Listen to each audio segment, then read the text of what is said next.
Here I have a list of 5 numbers inside these brackets. Now, if I asked you to write down how the process of adding these 5 numbers would look like, you would write something like this. To be fair, actually writing this wouldn't take too long, but what if the list was 1,000 numbers long? I'm sure you wouldn't be too eager to try and write that down. Neither were other mathematicians, so they came up with something called sigma notation. Before we go into that though, let's understand a few important ideas. This list has 5 elements. The position of each element in this list can be represented with numbers starting from 1 and going up to 5. These numbers or positions are called indexes.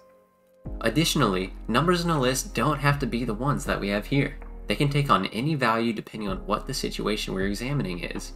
To represent this, we can relabel each number as a variable x and pair it with its index so they look distinct. At this point, our list doesn't really look like it has numbers in it, but it does, and what we just used is a mathematical tool called generalization.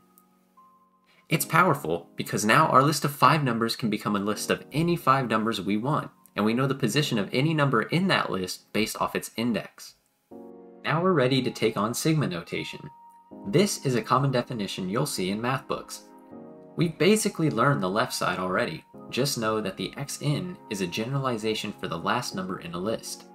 We'll then apply what we learned to the right side. Remember how inconvenient writing the sum of 1,000 numbers would be? Sigma condenses all that writing into this symbol and x term. Going from bottom to top, the I on the bottom tells us what position in the list we're starting our addition from. The big zigzag is sigma and means we're adding these terms together. And the n on top tells us we're stopping our sum at the last number in the list. Altogether, this tells us we'll be adding all the numbers in our list starting from the first position to the last position.